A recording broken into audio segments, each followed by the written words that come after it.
오늘은 소통의 부재라는 제목으로 함께 말씀을 나누려고 합니다. 오늘 말씀은 예레미야서 7장 24절에서 26절 말씀입니다. 제가 봉독하겠습니다.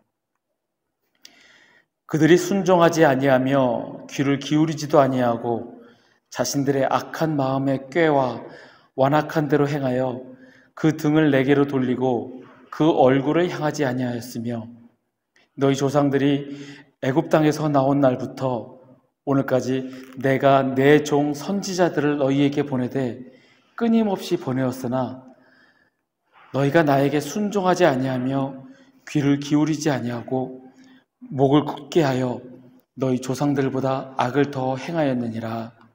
아멘. 핸드폰이 이 스마트폰으로 바뀌면서 그전에는 아주 간단한 게임이 있었는지 기억도 안 날 정도로 그랬던 시대에서 스마트폰으로 바뀌면서 이제 핸드폰으로 할 수 있는 게임들이 많이 나오기 시작을 했습니다. 제가 기억하기로 한 10여 년 전, 한 15년 전 그때쯤에 엄청나게 인기를 끈 게임이 있었습니다. 혹시 뭔지 아실까요? 예, 앵그리버드 그리고 클래시 오브 클랜이란 게임들이 있었습니다. 아마 그거에 빠져서 밤에도 열심히 했던 그런 기억들이 있으실 겁니다. 게임을 그닥 좋아하지 않는 저도 이 클래시 오브 클랜을 참 많이 했었습니다. 지금은 다들 교회에서 이제 목회자로 사역하고 있는 저희 동기들과 함께 모여서 같이 전쟁을 하면서 도와줘라고 하면서 저희끼리 했던 그런 기억도 있습니다. 혹시 현질이라는 거 들어보셨나요? 현질. 이 현질이라는 단어를 저도 아이들한테 배웠는데 게임에 사용되는 아이템을 구입하는 것, 그 돈을 주고 사는 것을 이 현질이라고 말합니다. 저는 절대 이 게임에서 아이템을 사거나 절대 돈을 들이지 않습니다. 공짜 게임은 하지만 절대 돈을 들이진 않습니다. 그랬던 제가 생전 처음으로 그 옛날에 그 게임을 하면서 단계별로 올라가면서 10,000원을 주고 아이템을 구입했던 그런 기억도 있습니다.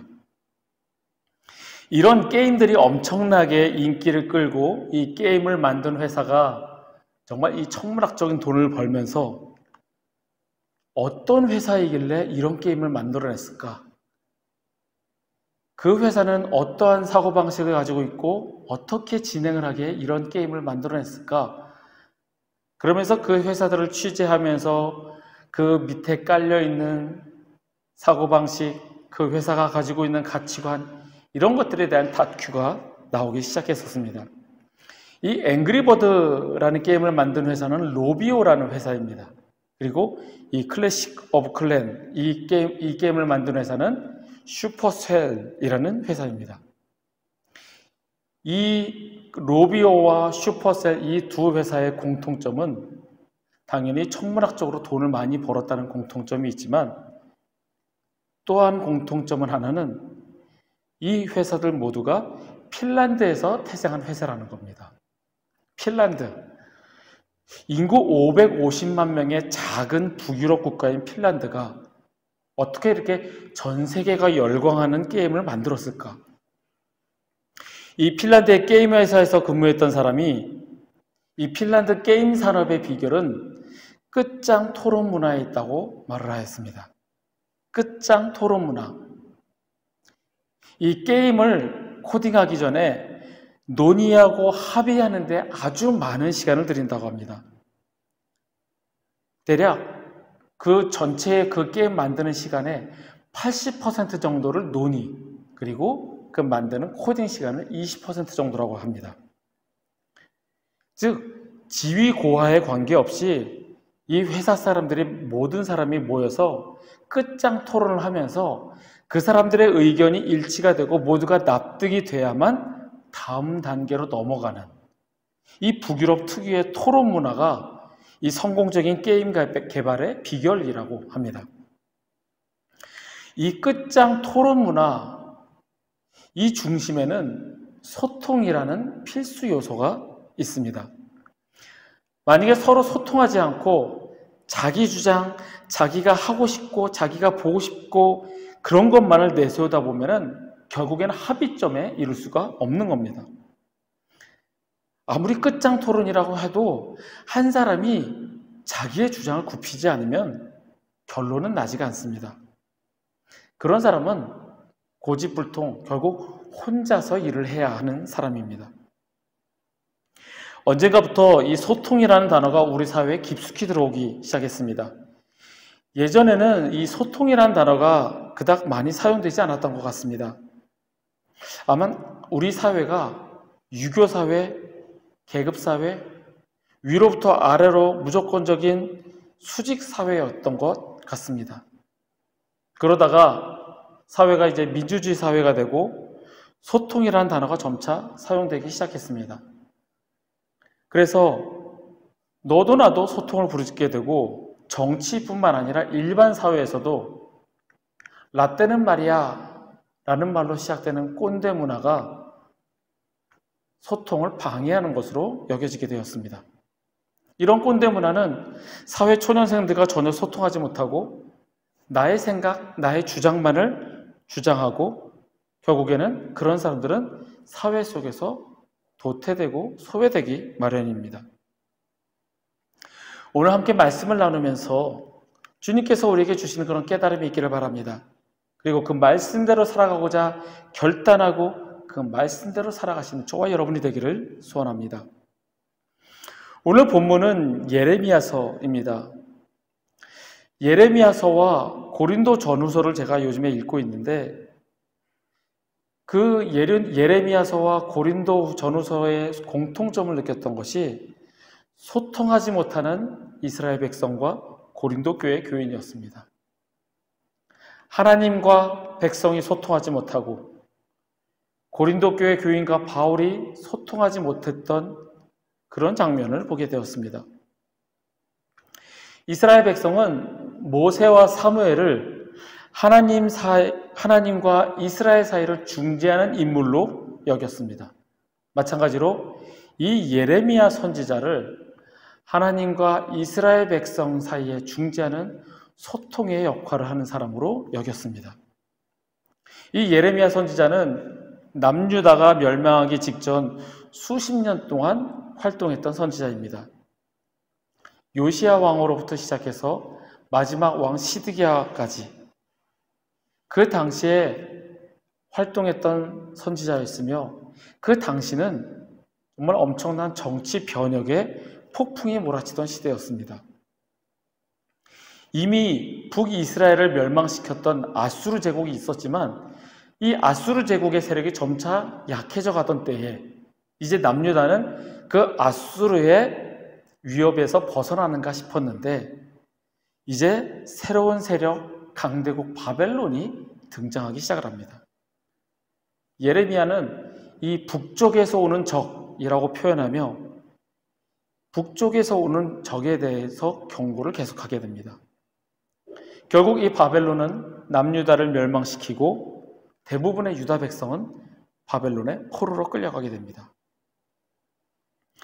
이런 혼란스러운 시기에 하나님께서는 예레미야 선지자를 통하여 계속 경고하십니다. 예레미야서를 읽으면 오늘 본문과 같은 말씀이 계속 등장합니다. 너희가 순종하지 아니하였고 귀를 기울이지 아니하였고 목을 굳게 하였다. 내가 선지자들을 보내고 계속 끊임없이 보냈지만 너희들은 순종하지 아니하였고 귀를 기울이지 아니하였고 목을 굳게 세워서 교만한 자세로 듣지도 아니하였고 오히려 다른 바알 신에게 구하는 그러한 모습을 보였다라고 하나님께서는 책망하십니다. 오늘 보면 7장뿐만 아니라 9장, 11장, 25장 하나님께서는 계속 말씀하십니다. 너희들은 순종하지 않았고 귀 기울이지 않았다라고 경고하십니다. 하나님과 이스라엘 백성 사이에 소통이 전혀 없었음을 의미합니다. 하나님께서 말씀하셔도 듣지 않았고 순종하지 않았던 이스라엘 백성입니다. 소통이란 것, 좀 전에 말씀드렸지만 나의 주장과 나의 생각을 관철시키는 것이 아니고 내가 원하는 것, 내가 유리한 것만을 듣는 것이 아닙니다. 내 생각만을 주장하는 것은 교만입니다. 나만 옳다고 생각하기 때문에 교만입니다. 하지만 하나님과 우리와의 관계에 있어서는 하나님이 일방적으로 말씀하시는 것을 우리는 들어야 합니다. 그것이 순종이며 우리가 하나님을 대해야 하는 태도입니다. 왜냐하면 우리는 나 혼자임으로 설 수 없는 피조물이고 하나님은 세상을 창조하신 창조자, 주권자, 권능자이시기 때문입니다.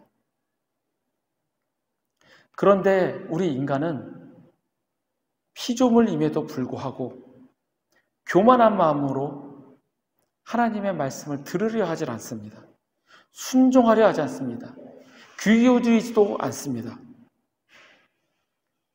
하나님의 말씀을 듣는 자세는 겸손할 때 우리는 들을 수가 있습니다. 내 생각을 내려놓을 때 겸손한 자세가 되었을 때 하나님의 음성을 들을 수가 있습니다. 아무리 듣기 싫은 소리라도 나를 낮추고 겸손함으로 들으려 할 때 나는 하나님과 소통할 수 있습니다. 주권자 되시는 하나님과의 소통에 있어서 감히 내 생각을 이야기하고 나의 주장을 관철시키려고 하고 고집 피우는 것은 결국에는 실패의 길로 갈 수밖에 없습니다.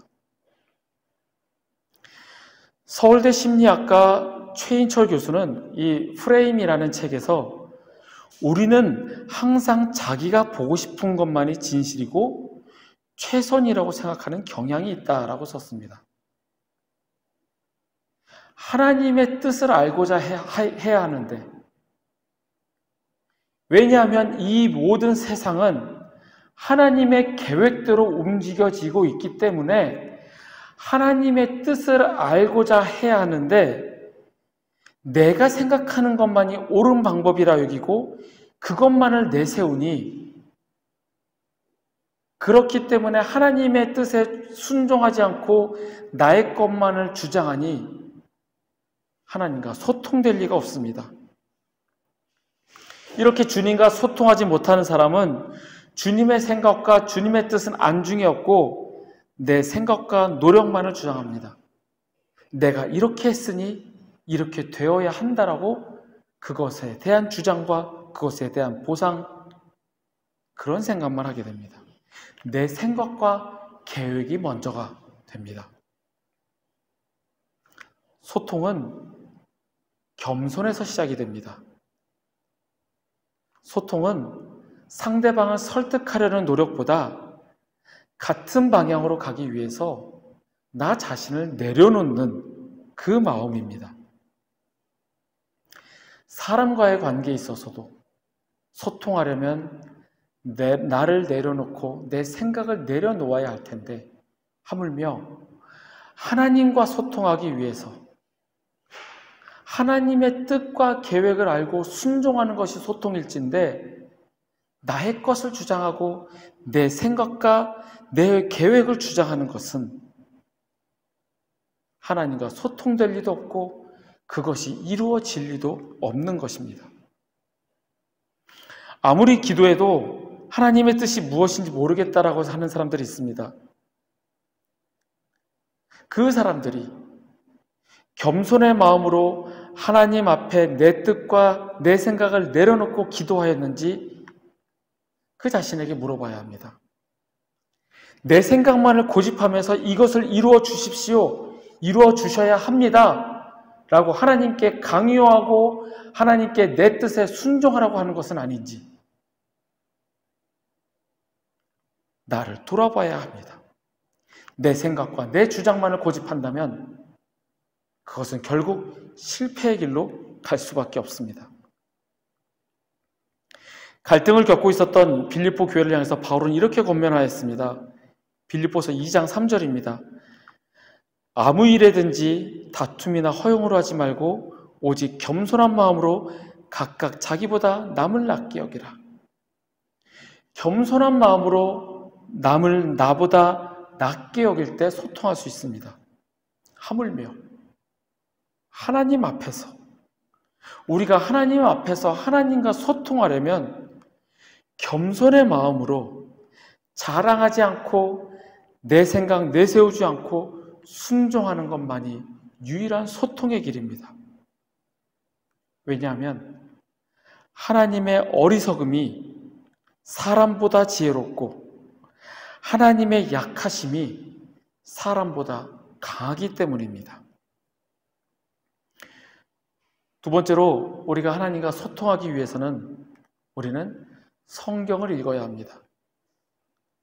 제가 성경을 읽어야 한다는 말씀을 참 자주 합니다. 왜냐하면 성경을 읽어야 하나님의 뜻을 깨달을 수 있고 늘 내 곁에 성경을 두고 하나님의 말씀을 읽을 때 성령님의 역사하심이 있기 때문입니다. 많은 사람들이 성경을 읽지 않습니다. 내가 그리스도인이요, 내가 기독교인이요 라고 하면서도 성경은 단지 주일날 예배 드리는 시간에 본문 말씀 몇 절 읽는 게 다인 사람들이 정말 많습니다. 그리고 성경을 읽는다고 하면서도 그 읽을 때는 언제인가 내가 가끔 힘들 때 위로의 말씀을 찾아서 성경책을 집어들거나 내가 도저히 해결할 수 없는 상황에서 방법이 안 보일 때 찾는 조언집 정도로만 생각을 합니다. 예전에는 성경 일독에 대해서 그렇게 중요하게 생각하지 않았습니다. 하지만 하나님의 말씀을 처음부터 끝까지 계속해서 읽다 보니 일독하고 이독하고 그렇게 성경을 읽고 묵상을 해야 하는지를, 왜 그렇게 해야 되는지를 알게 되었습니다. 성경은 처음부터 끝까지 계속해서 읽어야 하는 한 권의 책입니다. 단편집들을 모아놓은 모음집이 아니고 내 마음에 드는 거 한두 문장 정도 읽어야 되는 그런 책이 아니라는 말입니다. 일관성 있게 하나님의 계획과 약속이 정리되어 있는 하나님의 계획이며 하나님의 메시지가 담겨있는 책이 바로 성경입니다. 그래서 우리는 그 성경을 처음부터 끝까지 읽을 때 하나님의 그 초질과 변함없는 그 약속과 그 사랑의 말씀을 깨닫고 느끼게 됩니다. 하나님께서는 성경을 읽을 때 주님이 주시는 깨우침을 간구하라고 말씀하셨습니다. 시편 119편 18절입니다. 내 눈을 열어서 주의 율법에서 놀라운 것을 보게 하소서. 하나님 말씀을 읽고 묵상할 때 주님 통찰력을 주십시오라고 하나님께 기도하라는 겁니다. 깨우치기 위해서, 깨우기 위해서 성경을 읽어야 합니다. 주님의 음성 듣기를 원합니다. 주님 말씀하옵소서 기도하며 성경을 읽을 때 그 기도에 응답이 있고 하나님이 주시는, 그리고 깨닫게 하시는 메시지가 있습니다. 성경에는 하나님의 마음이 나타납니다. 택하시고 부르신 우리를 향하신 하나님의 사랑, 그 사랑하는 자녀들이 죄 지을 때 안타까워하시는 주님의 마음을 느낍니다. 회개하고 돌아오기를 바라시는 하나님의 마음이 나타납니다. 성경을 읽어야 하나님을 알 수 있습니다. 하나님의 말씀을 읽고 묵상해야 하나님의 마음을 알 수 있고 하나님의 계획을 알 수 있습니다. 제가 성경을 읽으면서 계속 깨닫고 있었던 것은 바리새인과 같은 저의 모습이었습니다. 또한 예레미야서를 읽으면서 내 생각과 내 계획만을 생각했던 어리석은 자가 있던 것을 깨닫습니다. 그리고 고린도서를 읽으면서 나의 안에 사랑이 있는가, 내가 지속적으로 회개하고 있는가, 계속 나를 두드립니다. 성령님께서 주시는 마음입니다. 말씀을 읽지 않으면 그냥 내가 하는 일에 바빠서 나를 돌아볼 시간조차 없습니다. 이렇게 저렇게 바쁘게 지내다가 주일 설교 준비해야 되는데 성경 뒤적뒤적이다가 오늘은 이 말씀을 해볼까? 그냥 구미에 맞는 말씀을 고르게 됩니다. 이렇게 하다 보면 매번 잘 아는 말씀만 찾게 되고 반복해서 하다 보니 결국에는 본문도 택하기도 어려워집니다. 그러다 보면 남의 설교 베끼게 되고 표절도 하게 됩니다. 예전에 어떤 고등학생의 이야기를 들었습니다. 학생부 목사님의 설교를 듣는데 매주 뻔하다고 합니다. 잘 알려진 말씀만 본문으로 삼고 매주 같은 이야기, 저번 말씀 읽지도 않고 준비도 안 하네. 그 학생이 그렇게 생각을 했답니다. 고등학생의 입에서 나온 말입니다. 같은 설교를 반복했다라고 뭐라고 하는 게 아니라 말씀을 읽지 않고 준비하지 않는 것을 말합니다. 우리에게 중요한 말씀, 꼭 필요한 메시지는 계속 반복을 해도 모자라지 않습니다. 하지만 말씀을 읽지 않고 사역을 한다라고 하는 것은 그냥 단지 조금 알고 있는 것으로 그냥 계속 반복해서 이용하는 게으르고 악한 종이 되는 겁니다. 사역자뿐이 아닙니다. 말씀을 읽지 않으면 내가 제일 잘하는 줄 착각합니다. 늘 나의 자랑만 가득합니다. 사람들은 주변 사람에게 싫은 소리 잘 하지 않습니다. 너 그거 문제야. 너 그렇게 하면 안 돼. 라고 쉽게 얘기할 수 없습니다. 그렇게 얘기하는 건 정말 친한 사이이거나 아니면 가족 중에서도 나보다 윗사람일 경우에만 그렇게 이야기를 합니다. 너 그렇게 하면 안 돼. 그거 문제야. 이렇게 얘기하는 사람은 없습니다. 그런데 내가 그런 이야기를 듣지 않는다고 내가 모든 것을 잘하고 있고 바르게 살고 있고 주님의 뜻대로 살아가고 있다고 생각하는 착각입니다. 하지만 하나님의 말씀을 읽고 묵상할 때 주님께서는 나의 잘못을 깨닫게 하시고 회개하게 하십니다. 말씀을 통하여 나를 돌아보게 하시고 나를 책망하시고 하나님의 사람으로 만들어 가십니다. 말씀을 읽으시기 바랍니다. 지식을 쌓기 위해서가 아니라 남들에게 성경 지식을 자랑하기 위해서가 아니라 영에 속한 자가 되기 위하여 늘 주님과 소통하며 동행하는 삶을 살기 위해서 우리는 말씀을 읽어야 합니다. 읽고 깨닫고 육에 속한 자가 아닌 영에 속한 자가 되기 위해서 기도하며 말씀대로 살아가야 합니다. 창세기부터 계시록까지 하나님의 말씀, 성경을 처음부터 끝까지 계속해서 읽어가시길 바랍니다. 분명히 주님께서 주시는 깨우침이 있습니다. 주님의 그 말씀에서 놀라운 것을 볼 것이며 이 세상을 살아가는 통찰력이 있을 것입니다. 마지막으로 주님과 소통하기 위해서 우리는 우리의 주인이신 하나님께 영광을 돌려야 합니다. 우리와 하나님과의 소통은 하나님께 영광을 돌리는 일입니다. 대등한 관계가 아닌 주인과 종의 관계에 있어서 소통은 피조물인 우리가 창조주인 하나님께 영광을 돌리는 것입니다. 하나님께 영광을 돌려야 하는 이유는 하나님께서 원하시는 것이 당신을 기쁘시게 하는 것이며 그것이 하나님이 원하시는 것이기 때문입니다. 시편 46편 10절의 말씀입니다. 너희는 가만히 있어 내가 하나님 됨을 알지어다. 내가 문나라 중에서 높임을 받으리라. 내가 세계 중에서 높임을 받으리라 하시도다. 아멘. 하나님은 영광 받기를 원하십니다.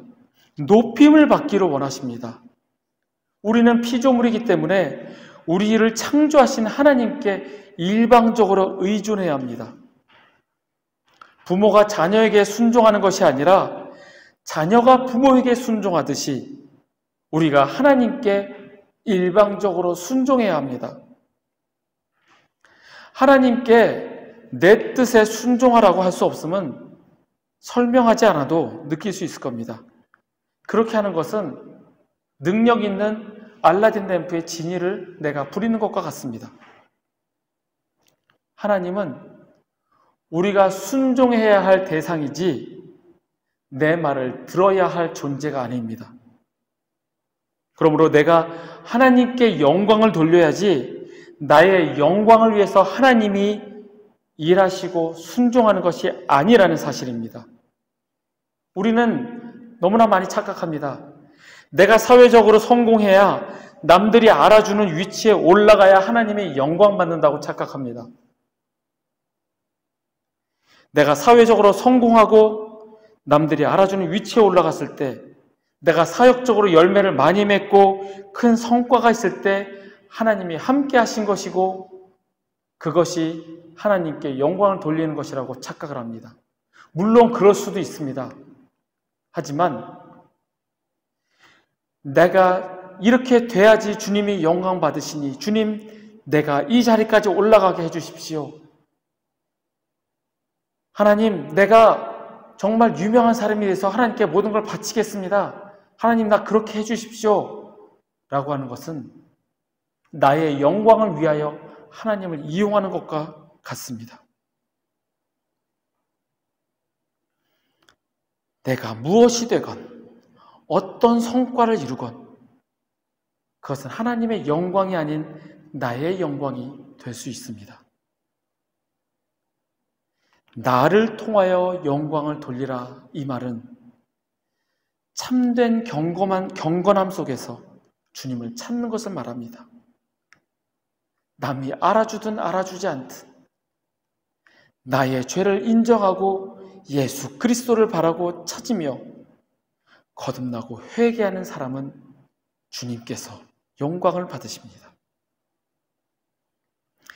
예수님께서도 하나님께 영광 돌리기 위해 맡겨주신 일을 하셨고 이렇게 기도하셨습니다. 요한복음 17장 4절의 말씀입니다. 아버지께서 내게 하라고 주신 일을 내가 이루어 아버지를 이 세상에서 영화롭게 하였사오니 내게 유익한 것, 유리한 것을 베푸셔서 주님 영광 받으시옵소서, 이렇게 기도하지 않으셨습니다. 예수님조차 나는 내 영광을 구하지 아니한다 라고 말씀하셨습니다. 하나님의 영광을 핑계로 나의 영광과 성공과 유익을 구하지 않고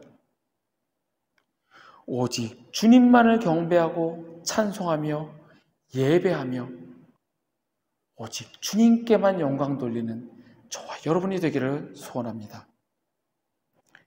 너희는 가만히 있어 내가 하나님됨을 알지어다.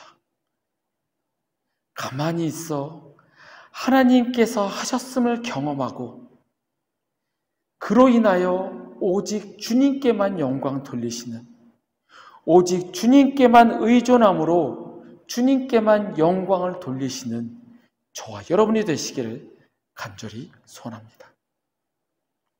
말씀을 정리하겠습니다. 소통은 겸손에서 시작됩니다. 나 자신을 내려놓고 남을 나보다 낮게 여길 때 소통할 수 있습니다.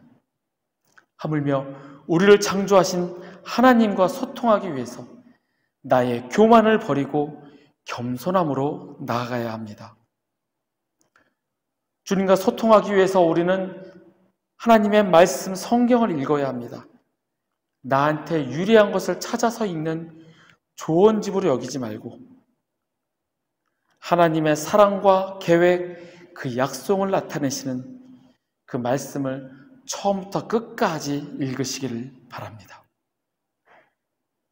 우리는 하나님께 영광을 돌려야 합니다. 하나님이 원하시는 것이 당신의 영광이기 때문입니다. 하나님은 나의 영광을 위해서 존재하시는 분이 아니라 내가 영광을 돌려야 하는 위대한 주권자, 창조주 하나님이십니다. 나의 영광이 아닌 오직 주의 영광을 위하여 주님을 경배하고 찬양하며 예배하시는 저와 여러분이 되시기를 간절히 소원합니다.